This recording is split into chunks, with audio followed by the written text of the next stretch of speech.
창세기 26장 26절에서 35절까지요. 26장 26절 35절 같이 읽습니다. 아비멜렉이 그 친구 아후삭과 군대장관 비골과 더불어 그랄에서부터 이삭에게로 온지라. 이삭이 그들에게 이르되 너희가 나를 미워하여 나에게 너희를 떠나게 하였거늘 어찌하여 내게 왔느냐. 그들이 이르되 여호와께서 너와 함께 계심을 우리가 분명히 보았으므로 우리의 사이 곧 우리와 너 사이에 맹세하여 너와 계약을 맺으리라 말하였노라. 너는 우리를 해하지 말라. 이는 우리가 너를 범하지 아니하고 선한 일만 내게 행하여 내가 평안히 가게 하였음이니라. 이제 너는 여호와께 복을 받은 자니라. 이삭이 그들을 위하여 잔치를 베풀매 그들이 먹고 마시고 아침에 일찍 일어나 서로 맹세한 후에 이삭이 그들을 보내매 그들이 평안히 갔더라. 그날에 이삭의 종들이 저기들이 반우물에 대하여 이삭에게 와서 알려 이르되 우리가 물을 얻었나이다 하매 그가 그 이름을 세바라 한지라. 그러므로 그 성읍 이름이 오늘까지 부엘세바더라. 에서가 40세 해족속 부에리의 딸 유딧과 해족속 엘론의 딸 바스맛을 아내로 맞이하였더니 그들이 이삭과 리브가의 마음에 근심이 되었더라. 여호와께 복을 받은 사람. 흉년을 만나 약속의 땅을 떠나 그랄에 거주하게 되었던 이삭. 하나님이 거부가 되게 하셨고 그 결과 아비멜렉의 시기와 미워함 또 괴롭힘으로 그것을 떠나게 되죠. 그래서 결국 아브라함이 거주하며 하나님께 단을 쌓았던 부엘세바로 올라온 이삭. 거기서 이제 하나님을 다시 만나게 되지요. 축복의 약속, 언약의 말씀 다시 한번 확인시켜 주셨고 하나님께서 번성하리라 너의 자손들이 아브라함에게 주신 언약의 복이 그대로 주어졌습니다. 확인시켜 주신 거죠. 그러니까 이처럼 하나님께서는 종종 우리의 믿음이 연약할 때 그 하나님의 언약의 말씀을 다시 재확인시켜 주심으로써 그 약속의 말씀을 굳게 붙들고 그 축복의 언약을 받은 사람들은 어떻게 살아야 하는가 이걸 다시 한번 확인시켜 주시는 거예요. 이 언약의 복을 받은 사람답게 살아야 되지 않겠는가? 믿음을 좀 새롭게 하시는 그런 하나님이심을 알 수가 있어요. 그때 이제 이삭은 아브라함처럼 하나님의 이름을 부르며 제단을 쌓고 하나님께 온전히 예배를 드렸다 그랬어요. 그 이후에 이제 오늘 본문 말씀에 이삭을 미워하여 쫓아낸 아비멜렉이 이삭을 찾아옵니다. 찾아와요. 그러니까 하나님과의 관계가 회복이 되고 하나님이 함께 하시고 이삭을 축복하신 그 말씀들이 성취되고 번성케 되니까 주변 나라들이 이렇게 사람들이 찾아와서 화친 조약을 맺게 하더라. 28절에 그들이 이르되 여호와께서 너와 함께 계심을 우리가 분명히 보았다. 이게 중요하죠. 이게 아브라함과 이삭 이걸 선택하신 하나님의 뜻이죠. 목적이고요. 뜻입니다. 복의 근원이 되겠다고 말씀하셨습니다. 모든 민족이 너로 말미암아 복을 받을 것이다. 복의 근원이 된다는 뜻이 무엇인가를 생각해야 합니다. 사람들이 이삭과 함께 하시는 하나님을 보았다는 것입니다. 그래서 평화조약을 맺기 위해서 찾아왔죠. 여호와께서 너와 함께 계심을 우리가 분명히 보았다. 그러니까 이삭의 과정, 삶을 통해서 아비멜렉과의 관계 속에서 이삭은 어떻게 행동했는가 우리가 잘 보았죠. 다툼을 같이 싸우지 않았어요. 그의 소유를 빼앗으려고 했을 때 그는 그곳을 떠났습니다. 양보했어요. 아주 온유한 자세죠. 이런 걸 쭉 보면서 그래도 잘 되거든요. 하나님이 그와 같은 이삭과 함께 하시면서 번성하고 형통하게 하는 걸 직접 보고 이삭이 믿는 하나님이 정말 살아계신 하나님이구나 하는 것을 알게 되었다는 거예요. 화평케 하는 자였고 온유한 사람이었고 하나님을 경외하는 자로서 그 소유에 대한 욕심이 없었죠. 하나님의 것이다 라고 생각했기 때문에 그렇게 내어줄 수 있었을 것이고, 이런 과정을 보면서 하나님을 보게 됐다는 거 아니겠어요? 눈으로 확인했다. 그래서 내가 하나님께 복을 받은 사람이다. 함께 계시면 우리가 분명한 것 같다. 그래서 너는 29절에 우리를 해하지 말라. 우리가 너를 범하지 아니하고 선한 일만 내게 행하여, 선한 일만 행한 건 아니죠. 내가 평안히 가게 하였음이니라. 이제 너는 여호와께 복을 받은 자니라. 하나님께 복을 받은 사람이라. 하나님이 함께 하시는 자요, 하나님께 복을 받은 자라고 증거하고 있네요. 주변 사람들이 다 알게 된다는 거예요. 이렇게. 이게 숨길 수가 있나요? 숨겨지지 않죠. 하나님께 복을 받은 사람들은 이렇게 숨겨지지 않아요. 증거될 수밖에 없어요. 삶을 통해서. 왜? 빛이거든. 빛은 숨길 수가 없어요. 어둠 속의 빛을 어떻게 숨깁니까?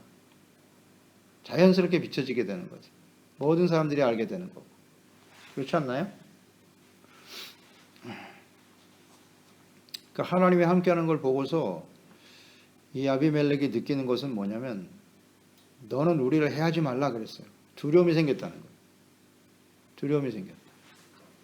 그랄 땅에 거할 때는 이삭이 아비멜렉을 두려워했는데, 이제 이삭과 함께 하시는 하나님을 아비멜렉이 보고 두려워하게 되었다는 거죠. 우리가 너를 범하지 않았다.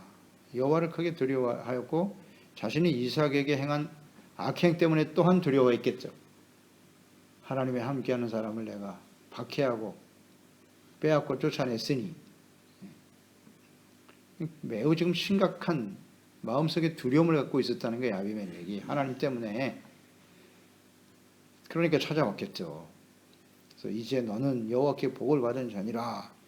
이삭이 경건하고 하나님을 경외하는 삶을 살았기 때문에, 또 온유하고 의롭고 화평하게 하는 사람이었음을 보고, 또 그가 번성하고 복을 받게 된, 자기가 무물을 계속 빼앗았고 쫓아냈지만 번성하거든요. 이걸 보면서 이삭과 함께 하시는 하나님을 알게 되었다. 이것이 곧 아브라함과 이삭을 선택하시고 축복의 언약, 하나님이 주신 축복의 언약의 성취다. 부르신 목적이다.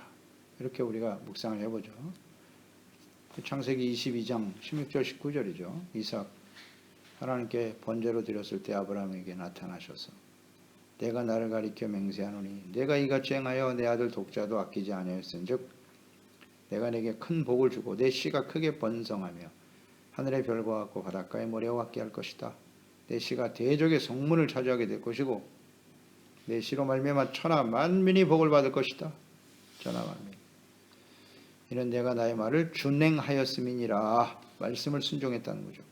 이에 아브라함이 그의 종들에게 돌아가서 함께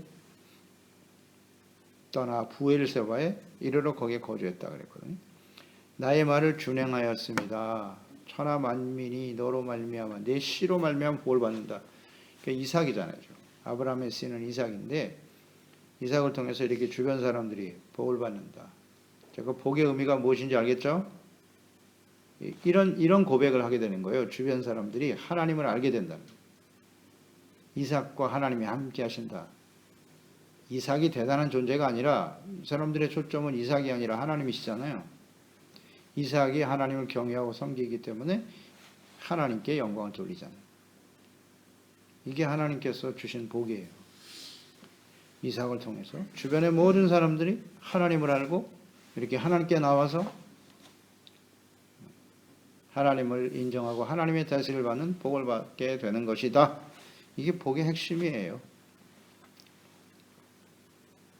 이 구원의 언약이 예수 그리스도를 통해서 온전히 이루어졌고 그 예수 그리스도 안에서 우리가 택함을 받고 구원을 받아 하나님의 다스림을 받는 하나님에 의해 거룩한 자녀 백성이 되었다. 엄청난 복을 받은 거죠. 그럼 이제 우리는 어떻게 살아야 할고 이런 걸 생각해야죠. 우리가 복의 근원이 되어야 하잖아요. 그리스도인들이, 하나님의 자녀들이 세상 사람들에게 복의 근원이 되어야 하잖아요. 그렇게 되고 있나요? 마태복음 5장 16절에 이같이 너희의 빛이 사람 앞에 비치게 하여 그들로 너희 착한 행실을 보고 하늘에 계신 너희 아버지께 영광을 돌리게 하라. 착한 행실이잖아요. 빛이잖아요. 빛. 빛된 삶. 너희는 빛의 자녀다. 빛의 열매는 착함과 의로움과 진실함에 있느니라. 성령의 열매들. 이거 뭐 숨길 수가 없죠. 이삭 보세요. 아주 온유하고 화평을 추구하는 사람이고 하나님의 거신이 미련이 없어. 그런 모습을 보면서 하나님이 너와 함께 계신다. 내가 하나님께 복을 받은 자다. 이렇게 사람들이 인정하게 된다는 거 아니에요. 베드로전서 2장 11절 12절 사랑하는 자들아 거류민과 나그네 같은 너희를 권하노니 영혼을 거슬러 싸우는 육체의 정욕을 제어하라. 육체의 정욕. 너희가 이방인 중에서 행실을 선하게 가져 너희를 악행한다고 비방하는 자들로 하여금 너희 선한 일을 보고 오시는 날에 하나님께 영광을 돌리게 하려 함이니라. 아멘. 육체의 정욕을 제어하고 행실을 선하게 가지라는 거죠. 선한 행실로 인해서 하나님께 영광을 돌리는 거라고. 세상에서 뭐 대단한 능력과 세를 가지고 말이죠. 수많은 사람들로부터 높임을 받는 것이 영광이 아니라 선한 행실이잖아요. 선한 행실. 이게 우리를 구원하신 목적인데 아브라함과 이삭을 택하신 뜻이고 이스라엘을 구원하신 하나님의 뜻이고. 잘 목사님 그래서 오늘날 우리가 교회와 그리스도인들이 세상에서 어떤 영향을 미치고 있나요? 하나님께 영광을 돌리기는커녕 지금 교회와 그리스도인들이 말입니다. 두려움의 대상이 됐어요. 저주의 대상이 되어버렸네. 왜 그럴까요? 이런 걸 다 우연이라고 생각하면 안 돼요. 누구 때문에 뭐 상황이 어땠어. 하나님께서 지금 하나님의 교회와 그리스도인들을 징계하고 계시는 거라고요. 너희가 이 땅에 존재하는 목적이 뭐야 도대체? 뭐 간단한 걸 몰라요. 그리스도인답지 못하잖아요. 하나님의 자녀답지 못해요. 그러니까 그 이단들이 판을 치게 되는 것이고 이게 다 교회 역할입니다. 교회가 제 역할을 못하니까 이단들이 판을 치는 거고 그건 또 뭐 마지막 때 현상이기도 하지만 이런 걸 보면 주님 오실 때가 가깝구나. 주님 오실 때가 가깝구나. 어떻게 이렇게 수많은 사람들이 미혹이 되나. 이건 진짜 우리 지금 바이러스 때문에 두려워하고 있는데요. 영적인 바이러스를 한번 생각해 보세요. 한번 걸리니까 뭐 죄악이 들어가니까 수많은 사람들이 죽어가는 거예요 지금. 그걸 볼 줄 알아야지. 하나님의 자녀들은 야 이거 심각하구나.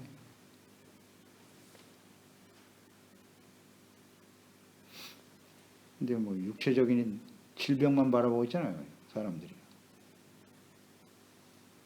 야 영적인 바이러스, 이 죄악의 바이러스가 이렇게 무서운 거구나. 저는 그게 보이는데요. 수많은 사람들을 이게 미혹하고 죽여가는구나. 이걸 몰라요. 하나님께 영광을 돌려야 되는데 그러라고 우리 구원하신 것.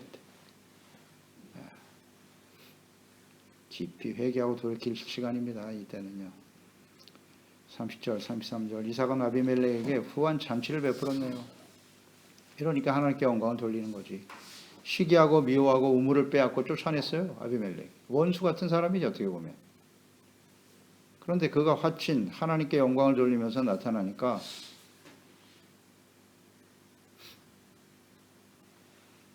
잔치를 베풀었다. 여기서 우리가 깨닫는 진리는 무엇입니까? 이삭은 악을 무엇으로 갚았다? 손으로 갚았다.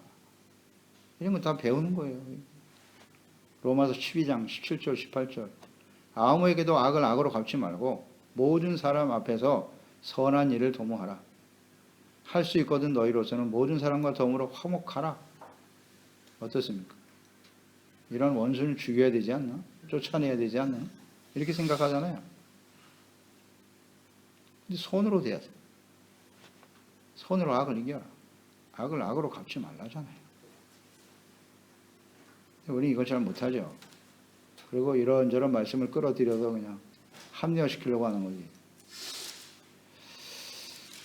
마태복음 5장 9절 화평케 하는 자는 복이 있나니 그들이 하나님의 아들이라 일컬음을 받으리라. 하나님의 아들이라 일컬음. 너는 하나님께 복을 받은 자야. 사람들이 그렇게 인정한다는 거예요. 어떤 사람이? 화평케 하는 사람이. 바로 이 상황이에요. 원수 같은 사람이 찾아왔어. 어떻게 해야 되지? 너는 나와 다르니까 너는 적이야. 그렇게 생각 안 하잖아요. 이 사람. 예수님께서도 말씀하셨고 화평케 하는 자가 된다. 화평이라는 것은 용서하는 겁니다. 용납하는 겁니다. 불쌍히 여기는 거예요.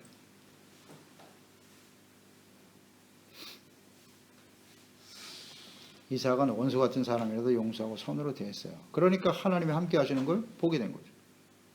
보게 된 거예요.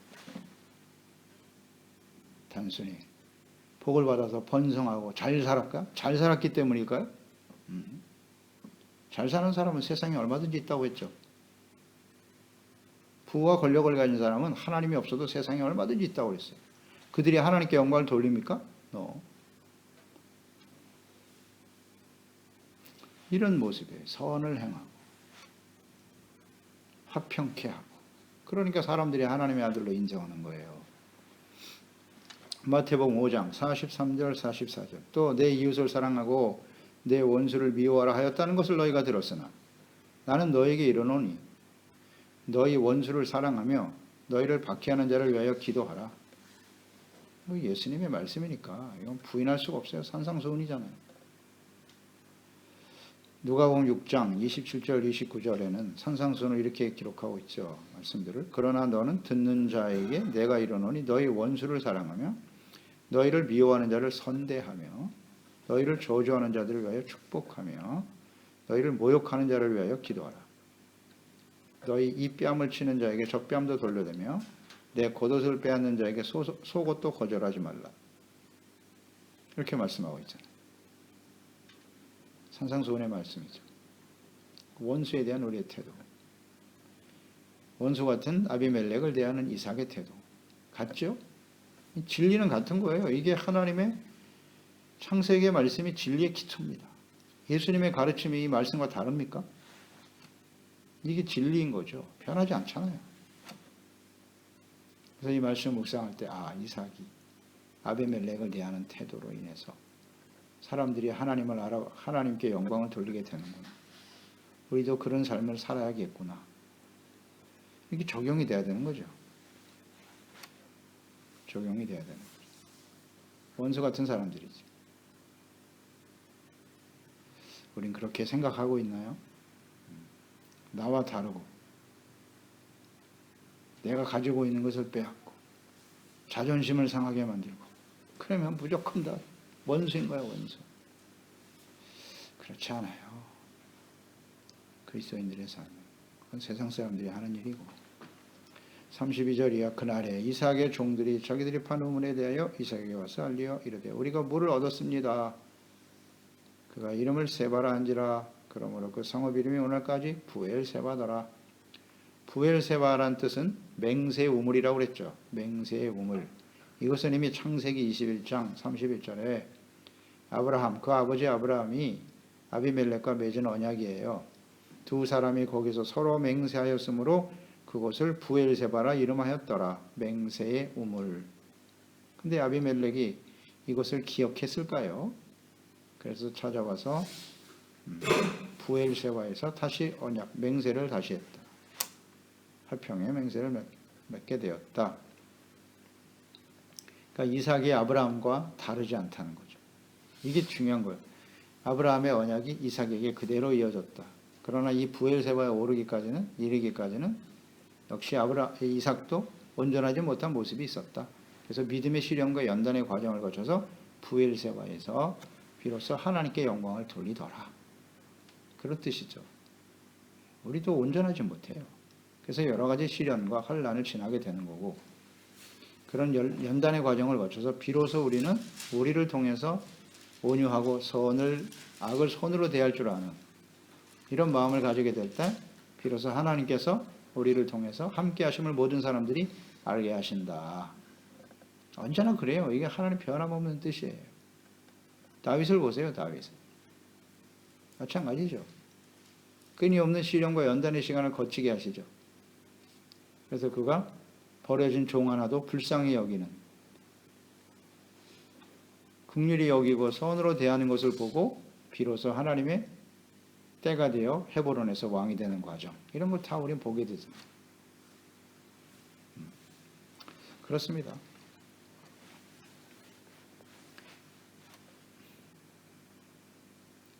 화평케 하는 자가 되는 거예요. 그래야 하나님의 아들이 되는 거죠. 하나님이 기뻐하시고 원하시는 온전한 모습으로 회복되는 것은 바로 이와 같다. 우리가 이 땅에 존재하는 목적과 이유는 무엇인가? 다 자신의 영광을 위해서 살아갈 때가 많잖아요.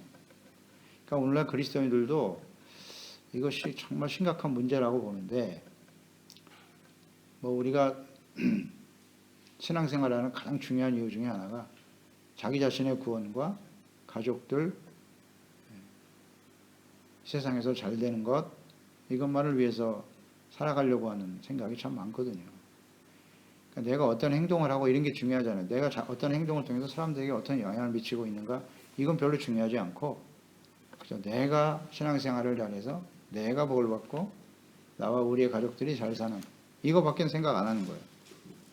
그러니까 함부로 말하고 행동하면서도 그게 얼마나 심각한 영향을 미치고 있는가를 전혀 생각하지 못하는 거예요. 이게 참 심각한 문제예요, 이게. 그러니까 함부로 말하고 함부로 행동하고 매우 이기적이에요. 매우 이기적이에요. 나만 잘 믿고 나만 구원받으면 되지. 어떻습니까? 이런 생각이 좀 강하지 않나요? 말과 행동을 함부로 한다고. 함부로. 그게 어떤 영향을 미칠 것인가 전혀 생각 안 해요. 생각. 이런 생각들을 치고 들어온 것이 오늘날 신천지 같은 이단이에요. 그 친구들은 오직 14만 4천 명 안에 자기가 들어야 된다는 거예요. 자기가 들어가야 된다는 거, 그 생각밖에 없어요. 그러니까 거짓말도 함부로 하고 나만 거기에 들어가야 돼. 그러고 해서 너 열심히 전도해야 돼. 이딴 소리만 하니까 계속 그런 줄 알고 이렇게 사람들에게 피해를 주면서도 전혀 거짓을 행하면서도 죄책감이 없어요. 나만 그 안에 들어가야 된다. 이게. 이런 어리석은 사람들이 있나. 이것이 오늘날 교회의 잘못된 모습을 타고 들어오는, 저는 그게 원인이라고 봐요. 아주 이기적인 신앙생활. 다른 사람을 속여서라도 말이죠. 내가 한 사람이라도 속여서 끌어들여야 나는 그 14만 4천 명 안에 들어간다. 이런. 여기에 다 넘어가요. 아주 이기적이에요. 그들은 철저하게 이기적입니다. 그러니까 오늘날도 이런 모습을 갖고 있는 하나님의 자녀들이 굉장히 많다. 그러니까 쉽게 넘어가죠. 그냥 쉽게 넘어가죠. 나한테 잘해준다, 이거 나한테. 접근하는 방법이 그렇거든요. 아무도 나한테 관심을 안 가져주는 것 같은데, 이 사람들은 뭔데 나한테 이렇게 잘해주는 거야? 휙 넘어가는 거야, 그냥. 철저하게 이기적이에요. 이걸 치고 들어가는 거야. 좀 교묘합니다. 교묘해. 우리가 신앙생활하는 이유와 목적이 뭔데? 그냥 나만 알아달라고. 주님을 위해서 살아야죠. 내가 주님의 것이고 하나님의 말씀 앞에 나의 생각을 초서복종시키고 어떻게 주님의 말씀과 뜻대로 바르게 성장해 갈 것인가. 주를 위하여라는 이것만 분명하면 절대 안 걸리는데, 그런 여기 주님이 나를 사랑하시고 내가 주님을 사랑하는데 다 거듭나지 못했기 때문에 일어나는 현상들이에요. 다. 예수님을 진실로 만나야죠. 인격적으로 주님을 만나고 주님의 사랑이 나에게 얼마나 큰가를 아는 사람이 어떻게 그런 데 넘어갑니까? 안타까운 일이에요. 교회 책임에도 하고 그냥 구원의 확신, 거듭남 이런 거 필요 없어. 모이기만 해. 그냥 사람들 모아놓고 그냥 헌금만 해서 재물만 걷어들이면 그만이라고 생각합니다. 새를 키우기만 하면 그만이라는 이런 아니란 생각을 가지고 있지 않나? 사람들을 바르게 세워야지. 사람들을 바르게 세워야지. 예수 그리스도를 만나게 하고 말씀 안에서 성령의 인도하심을 따라 여기에 대한 정말 간절한 마음이 없지 않을까? 그냥 형식적인 종교생활로 몰아가 버려요. 다 걸리죠. 이단들에게 쉽게 넘어가는 거예요. 이건 교회의 책임이라고 봅니다. 똑바로 가르치지 못하기 때문에. 교회가 존재하는 목적이 뭐냐? 그리스도를 선포하고 권면하고 바르게 가르쳐야 된다고 그랬잖아요. 완전한 자로 세우는 것이 교회입니다. 이걸 제대로 못하니까 이런 일이 벌어지는 거예요. 그러니까 뭐 거짓 성경 공부하자. 하나님의 말씀을 가르쳐 준다니까 거기에 휙 넘어가가지고 그냥 진리가 아닌 걸 가르치는데도 다 넘어가잖아요. 굉장히 책임 크다고 봐요. 교회에서 가르쳐야지, 교회에서.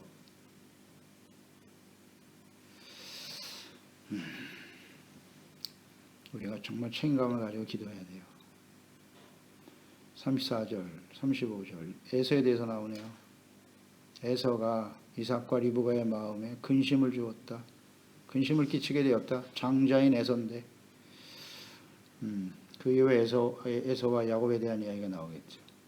40세 이방 여인을 아내로 맞았다.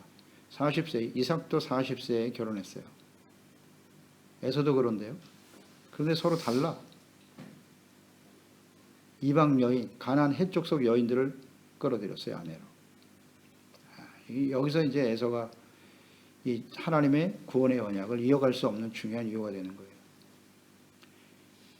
그리고 이삭과 리브가의 마음의 근심이 있다. 이 마음이라는 게 루아흐거든요. 히브리어 루아흐는 영혼을 의미하는 거예요. 영적으로 고통을 줬다는 거예요. 자꾸 죄를 지니까, 불의를 행하니까 이 에서로 인해서 근심했다. 근데 문제는요, 그 이후에 계속 묵상되겠지만 이 35절 말씀이 굉장히 중요합니다. 에서가 이방 여인을 끌어들이고 결혼하는 것 때문에 영적인 고통과 아픔을 느꼈다는 건데, 이삭도 리브가도. 근데 이삭은 이런 상황 속에서도 에서를 강제의 복을 주려고 했다고요. 이게 심각한 문제예요. 근데 리브가가 아니었다면 큰일 날 뻔했어요. 마음에 근심했잖아요. 이건 아닌데. 이런 죄악된 일을 행하면 하나님의 구원의 역사를 이어갈 수 없는데. 그게 진정한 근심 아닐까요? 잘 생각해 보세요. 우리가 자녀들을 향한 근심은 어떤 근심입니까? 어떤 근심인가요? 이런 근심, 이런 에서의 모습을 갖고 있는데 세속화되어져 가는 자녀들의 모습을 보면서 근심하면서도 그대로 방치하고 내버려둡니다. 이게 심각한 결과를 만들어내는 거죠. 여기서 바로 잡았어야지, 이삭이. 그렇지 않나요? 그냥 내버려둔 거예요. 계속 묵상하게 될 것입니다. 기도하겠습니다. 하나님 아버지, 오늘도 주님의 말씀을 대하면서 오늘날 하나님께서 아브라함, 이삭으로 이어지는 하나님의 언약, 복의 근원이 될 것이다. 그게 무엇을 의미하는 것입니까? 구원의 언약인 거예요. 모든 사람들이 죄사함 받고 의롭다함을 얻고 하나님을 알고 그 하나님의 다스림을 받는 하나님의 나라 의롭고 거룩한 백성이 되어 살아가는 것이 복의 핵심입니다. 그래서 아브라함, 이삭이 하나님 앞에 이렇게 온유하고 화평케 하는 자가 되니까 사람들이 그를 하나님께 복을 받은 자라 인정하고 화친하고자 달려오지 않습니까? 이것이, 이 언약이 그 이후에 야곱으로 이어지고 요셉, 또 유다의 모세, 그 이후에 이제 다윗으로 이어지면서 예수 그리스도로 완성되지 않습니까? 이 언약의 의미가 무엇인가를 잘 생각하게 하시고 그리스도 안에서 우리가 구원을 받아 하나님의 구원의 언약에 참여하게 되었는데요. 우리가 어떻게 살아가야 사람들이 우리를 보고 하나님께 영광을 돌릴 수 있을까요? 화평케 하는 자가 되어야 된다는 거잖아요. 선을 행하라. 착한 행실, 착함과 의로움과 진실함에 열매를 맺을 때 그것이 빛의 자녀가 돼요. 빛은 어둠에서 숨겨질 수 없는 거죠. 그래서 우리를 통해서 하나님께 영광을 돌리는 그런 우리 지체들, 우리 소중한 가족과 자녀들이 될 수 있도록 도와주세요. 예수님의 이름으로 기도드리옵나이다. 아멘.